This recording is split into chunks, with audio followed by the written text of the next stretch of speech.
Today's spoiler video is brought to you by Card Kingdom. Use the link below to pre-order your cards today.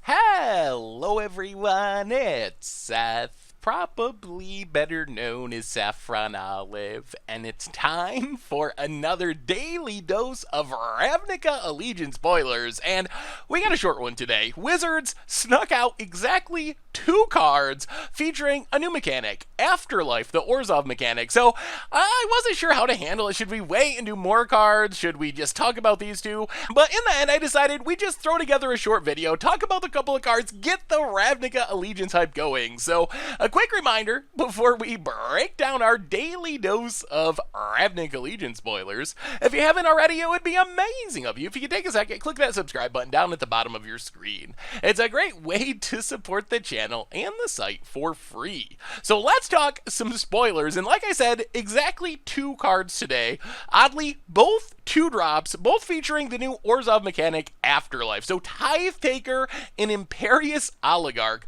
So the key thing about both of these cards is really the mechanic. The Orzhov mechanic from Ravnica Allegiance is Afterlife, and as you can see, Afterlife comes with a number, and basically when a creature with Afterlife dies, you get to make a 1/1 white and black spirit creature token with flying. If a creature had Afterlife 2, then you would get 2 of those spirits, or Afterlife 10, which probably won't happen, but you get 10 of those spirits. So that's the mechanic from the set. As far as the cards themselves, I mean, they're fine. They do have some upside. We're mostly going to focus on Tithe Taker, which is more or less a strictly better version of Imperious Oligarch. Imperious Oligarch gives up a lot of things and gains vigilance. They work exactly the same, even have the same stats. So the cool thing about this mechanic is it actually is pretty historic. If you go way back to Mirage, there was this removal spell called Afterlife, where you were able to kill a creature, and then the controller of that creature made a 1/1 spirit creature, it was errated to be, with flying. So you actually have kind of this cool historical framework where the Afterlife mechanic works a lot like the Afterlife card. The creature dies, you get a 1/1 spirit. As far as a comparison play-wise, we've seen creatures, especially cheap ones, that die and make a 1/1 token when they die be fairly popular and powerful in Standard. Like Doom Traveler was very important to the original Aristocrat stack.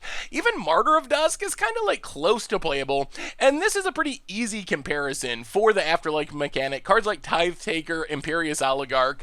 As far as playing these cards in Standard, what I'm really hoping for is that an Aristocrat style deck develops, a self-sacrifice, and in this style of deck, Afterlife is incredibly powerful because, let's take Tithe Taker for example, you can sacrifice Tithe Taker, hopefully get value from that, then you can sacrifice the spirit, so for 1 card you basically get 2 sacrifice triggers, and we already have some pieces in Standard. Poison Tip Archer can be a sweet payoff, a little bit expensive at 4 mana, but if you could sack a bunch of creatures, you can drain your opponent out of the game. Alenda lets you double up your tokens and your sacrifices again, because every time a creature dies it gets a counter, then it dies and you make a whole bunch of creatures. Open the Graves can work as well. So what do we need to make this deck work? And the answer here is we really need a free sacrifice outlet. This is what we need. It's a card, I don't even really care what it does as long as it's fairly cheap. An Antusco Husk, a Yahani, a Viserys here, some way on a fairly cheap creature to sacrifice a creature without paying mana. And that's what we really need to make Afterlife and this hypothetical Aristocrat style deck work in Standard. So fingers crossed that we get something like this. I don't even really care how good it is or what it does. As long as you can sack a creature without paying mana, we're probably going to be able to have a super sweet Aristocrat style deck. The other thing I want to mention on the way out the door, Tithe Taker does come with some additional upside. So on your 2 mana 2/1, you make it so during your turn, spells your opponents cast cost 1 more to cast, and activated abilities your opponents activate cost 1 more to activate unless they're mana abilities. So this is kind of like a soft version of Grand Abolisher. Instead of just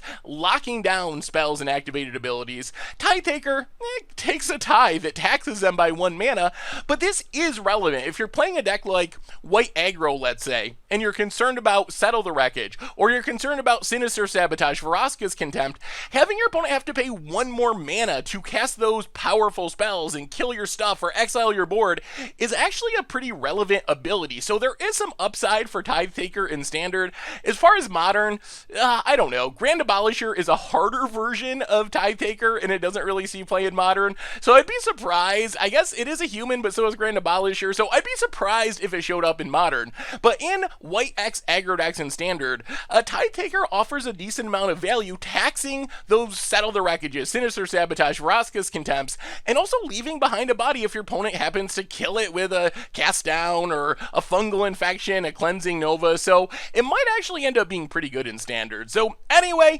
that's our daily spoilers for today. That is the Afterlife mechanic. So let me know what you think about this mechanic. What do you think about the cards? What do you think about the mechanic in general? What powerful things could yet to be revealed about the mechanic? Do you think we'll get that free sack outlet that'll let us go crazy with an Aristocrat style deck? Let me know in the comments. Thank you so much for watching. I hope you enjoyed the video, and I will talk to you soon. Thanks for watching the video. If you enjoyed it, help us out by clicking that like button down below. And to keep up on all the latest and greatest, click that subscribe button.